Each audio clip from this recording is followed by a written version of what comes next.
Nervous system and mindfulness. These are two concepts you are likely familiar with. In this video, we are going to deepen our understanding of what these two things are and how they connect to each other, and then how this understanding can then help us as musicians. So I want to start with a quick overview of the nervous system. The earliest record of a nervous system dates back 520 million years ago, and its function back then was to protect against the most primitive of threats and support the organism's basic survival. And now, millions of years later, the nervous system has the same function. It works to protect us from both external and then also internal emotional threats as well. So within the nervous system, we have sensory pathways that help us interpret our environment and know how to respond to this environment. And this is called neuroception.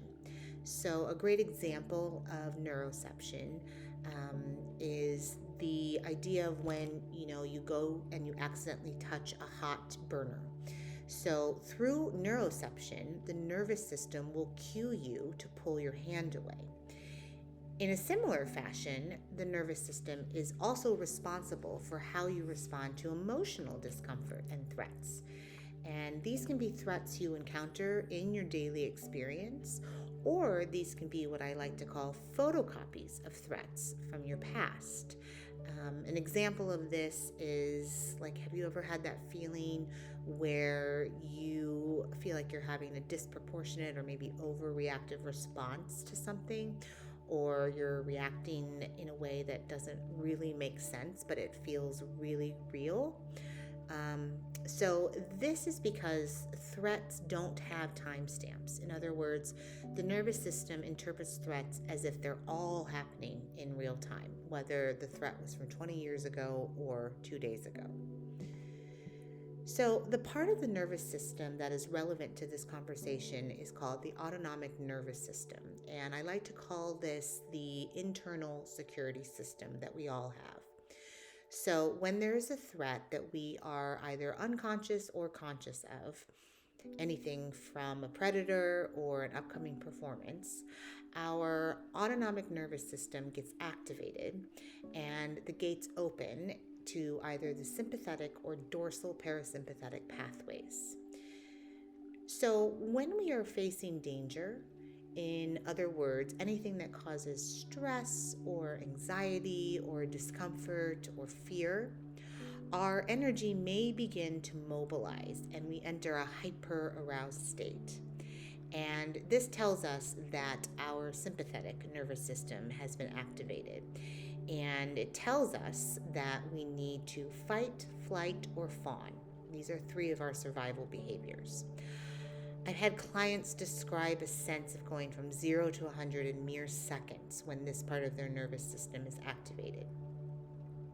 In this pathway, we may feel panic, anger, defensive, judgmental, or even rage. And cognitively, we might notice racing thoughts or a tendency to overthink, which could lead to a sense of getting stuck in our heads, which only adds to our anxiety, which then in turn continues to send signals to our nervous system that we need protection.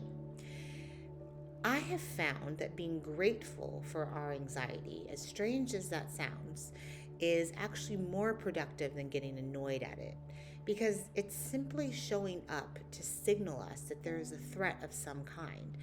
And I think having an appreciative response will actually quiet the anxiety faster than getting annoyed at it. Alternatively, we will see opposite survival behaviors occur when our dorsal parasympathetic nervous system is activated. So in this state, our energy will demobilize and we enter hypoarousal.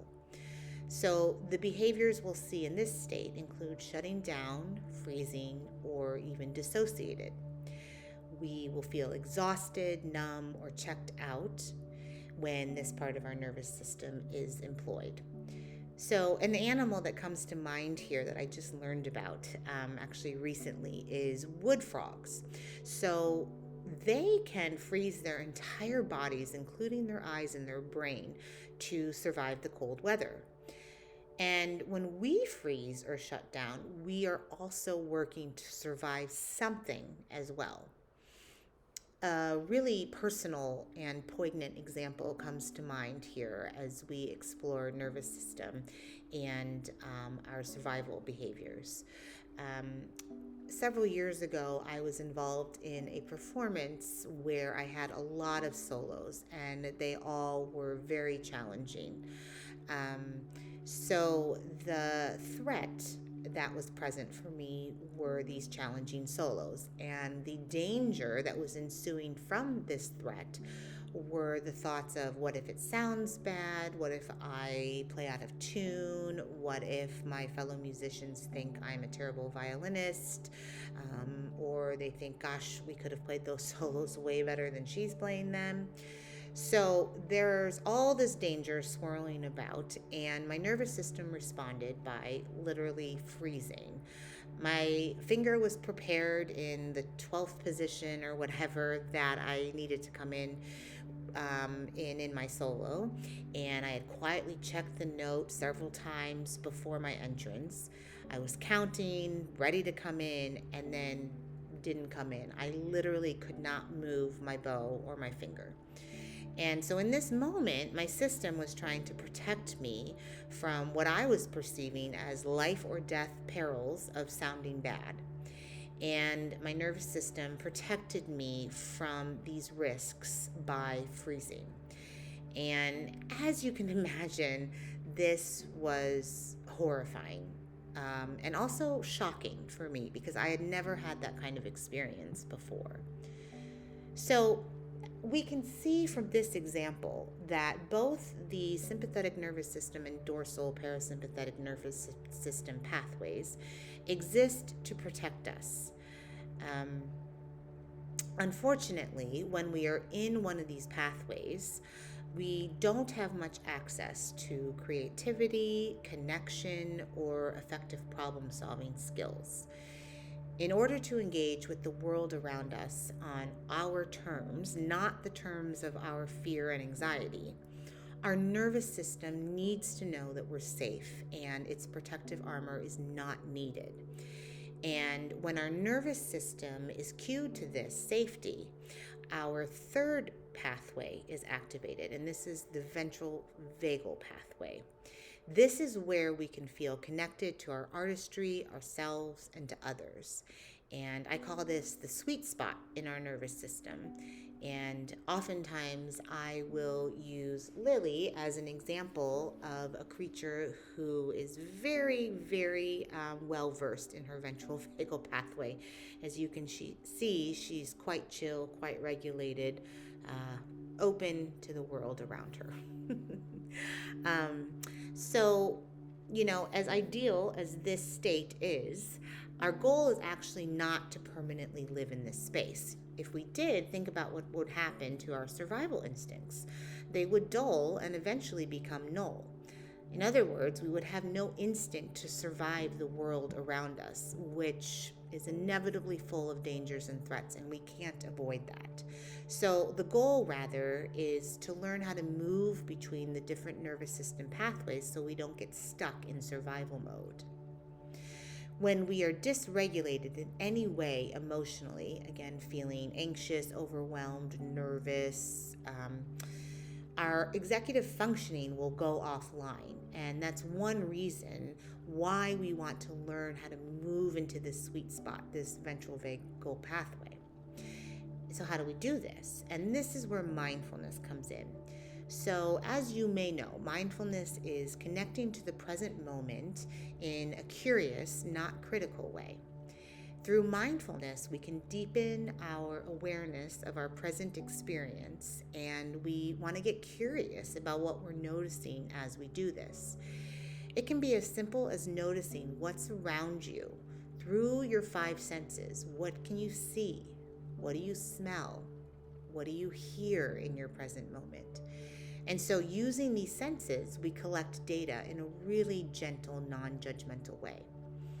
Alternatively, mindfulness can bring our attention to our breath, and we can notice how we are taking in and letting out air, again in a gentle, non-judgmental way. I always remind clients, mindfulness is not about getting rid of anxiety or replacing it. It is simply a redirect. Being mindful gives us the time to slow down so that we can come back to the cause of anxiety from a more productive place. Mindfulness is also not about feeling better. It's not about trying to make ourselves feel better. It's about taking our foot off the accelerator and then driving down a more productive path to our desired destination. And practicing mindfulness can take 30 seconds and can be the simple pivot our system needs in order to connect with that sweet spot in our nervous system. So going back to that example I used earlier when I froze, I think mindfulness could have been really useful in that moment. I couldn't change the notes on the page or the fact that I was feeling scared, but using mindfulness techniques, I could have redirected my brain from the thoughts I was having of, oh my gosh, what if I mess up? What if my colleagues are judging me? To noticing what the other instruments playing around me sounded like, really focusing in on the sounds around me, or maybe what the black dress I was wearing that day felt like on my skin. Noticing these things may have distracted my brain just enough to then free up my body to move my fingers and bow. So mindfulness is an extremely powerful practice. And if it's a newer skill for you, it won't feel natural or beneficial at first. I hope this information on the nervous system and mindfulness feels relevant and is helpful to your art and life as a musician.